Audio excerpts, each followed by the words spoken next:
الحمد لله وحده والصلاة والسلام على من لا نبی بعده اما بعد۔ آزادی یہ نہیں کہ عورت بے حیا ہو جائے، آزادی یہ نہیں کہ عورت بے حیا ہو جائے، فیشن یہ نہیں کہ عورت بے قبا ہو جائے، اسلام ہی ہے سب کے لیے بے مثل چراغ بہنوں، روشنی یہ نہیں ہے کہ عورت بے ضیاء ہو جائے۔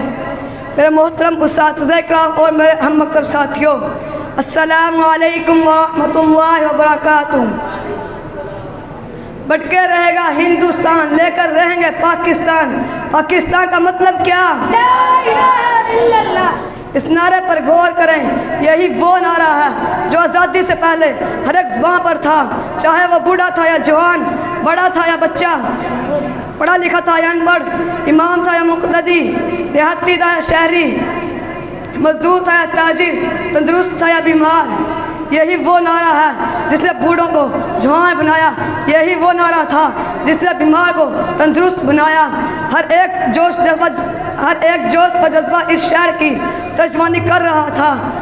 معزز سامعین، یہی وہ عظیم جذبہ اور ولولہ تھا جس کی خاطر بوڑھوں نے بڑھاپے کو قربان کیا، جوانوں نے جوانی کو، یہی وہ نظریہ تھا جس کی خاطر ہزاروں بچے یتیم ہوئے، ہزاروں عورتیں بیوہ ہوئیں، ہزاروں ماں بہنوں کی عصمت داری ہوئی، سینکڑوں علماء اور دانشوروں کو درختوں کو لٹکا کر توپوں کے آگے باندھ کر اڑایا گیا، لیکن ان کے دل میں خدا کے علاوہ کسی کا نہ خوف تھا، نہ کوئی ڈر، نہ اپنے ماں کی پرواہ تھی، نہ جان کی پرواہ تھی، نہ بیوی بچوں کی، نہ عزیز و قریب کی۔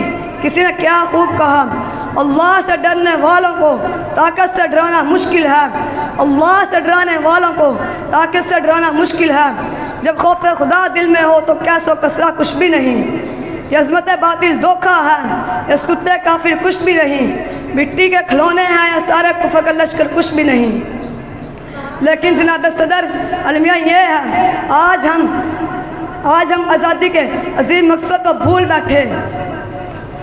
کیا ہم نے یہ ملک اس لیے لیا تھا کہ سود کا قانون پاس کر کے اللہ اور رسول سے اعلان جنگ کریں؟ کیا علماء نے اس لیے جان قربان کی تھی کہ جس نے آزادی کے نام سے بے حیائی کا بازار گرم کیا جائے، ڈھول ڈھمکے سے لوگوں کے سکون کو تباہ کیا جائے، مسجدوں کو چھوڑ کر بازاروں اور بے حیائی کے اڈوں کو آباد کیا جائے؟ بس یہ کہوں گا، وائے ناکامی متائے کارواں جاتا رہا، وائے ناکامی متائے کارواں جاتا رہا، کارواں کے دل سے احساس ضیاء جاتا رہا۔